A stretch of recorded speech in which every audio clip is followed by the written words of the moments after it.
आज आपण एक स्नॅक्सची रेसिपी बघूया, सोया कटलेट्स, ते पण कांदा लसूण न वापरता।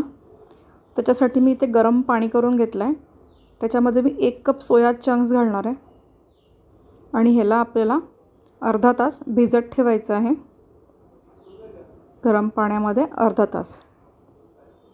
आता हे अर्धा तास छान भिजत झाले आहे। आता ह्याच्यातलं पूर्ण पाणी आपल्याला काढून टाकायचं आहे। ह्याच्यात आपल्याला बिलकुल पाणी नको आहे, पूर्ण असं छान त्याला पिळून पिळून काढायचं आहे, त्यातलं सगळं पाणी काढून टाकायचं आहे।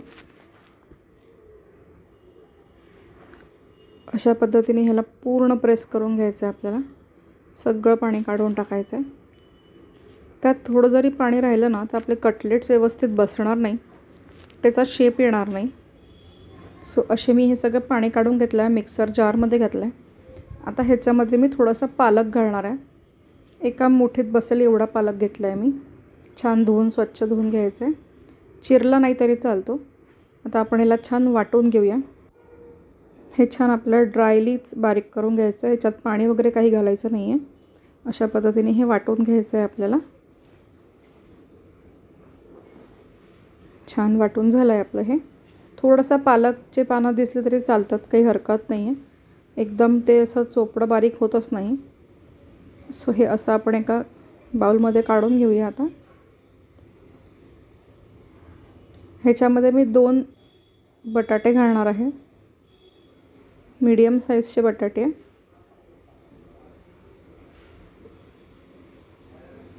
ह्याच्यात छानपैकी मॅश करून घ्यायचं आहे। आता ह्याच्यात तुम्हाला हवे असेल तर तुम्ही भाज्या पण ॲड करू शकता, ते पण छान लागतं आहे। पण आज आपण हे सोया कटलेट्स करतो आहे, त्यामुळे मी थोडासा पालक घातला आहे फक्त। चवीनुसार मीठ घालायचं आहे आणि इथे मी आता आलं मिरची आणि कोथिंबीरीची पेस्ट करून घेतली होती, ती घालणार आहे। ज्यात आलं मिरची आणि जिरं आहे आणि थोडीशी कोथिंबीर आहे, अशी मी पेस्ट करून ठेवली आहे, ती घालणार आहे।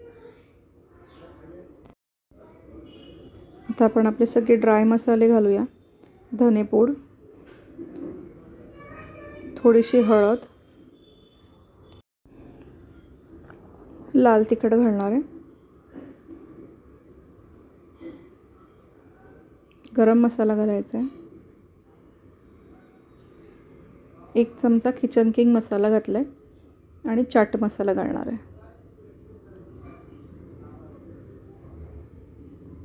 कोथिंबीर घालायची आहे आणि आता याला छानपैकी आपल्याला एक मिक्स करून घ्यायचं आहे। छानपैकी ह्याला एकजीव करून घेऊया आपण। बटाटा पूर्णतः आपल्याला मॅश करून घ्यायचा आहे, थोडेसे त्याच्यात तुकडे नको दिसायला, नंतर ते बाइंडिंगमध्ये बसणार नाही बरोबर। एक छोटा तुकडा लिंबाचा रस घालते,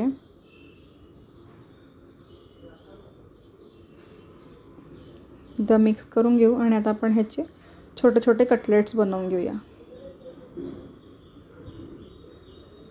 अशा पद्धतीने मी बनवून घेतले सगळे। आता ह्याच्या कोटिंगसाठी आपण इथे 3 चमचे कॉर्नफ्लॉवर आणि 2 चमचे रवा घेतला आहे। ह्याला छान मिक्स करून त्यात थोडंसं मीठ घालूया, फक्त कॉर्नफ्लॉवरच्या कोटिंगच्या टेस्ट पुरतंच मीठ घालायचं आहे। आता ह्याच्यामध्ये आपण हे ठेवायचं आहे आणि आता आपण फ्राय करूया। तुम्ही हे डीप फ्राय पण करू शकता, मी हे लोखंडाच्या तव्यावरच करते आहे डायरेक्टली, नॉनस्टिक पॅन वगैरे वापरत नाही आहे। ह्याच्यावर हे छान होतात, चिकटत नाही। तेल घातलं आहे, तेल तापलं की आपण हे कटलेट्स जे आहे हे व्यवस्थित कोट करून घ्यायचे आहे आणि जे काही एक्सेस पीठ लागलं असेल ते हलका हाताने काढून टाकायचं आहे। अशा पद्धतीने सगळं ते काढून टाकायचं एक्सेस आणि मग कटलेट्स ठेवायचे। मीडियम हाय फ्लेमवर ठेवायचं आहे, एकदम हाय नको आहे आपल्याला, नाहीतर ते जळतील आणि आतून कच्चे राहतील। असे हे आपण ठेवून घेऊया। आता याला एका साईडने छानपैकी पण फ्राय करून घ्यायचं आहे। एका साईडने फ्राय झाले की असा रंग बदलतो, कळतच आपल्याला झाला आहे, चेक करायचा। आता हा आपला झाला आहे, तर आपण हे टर्न करून घेऊ आणि सेकंड साईड पण करून घेऊया.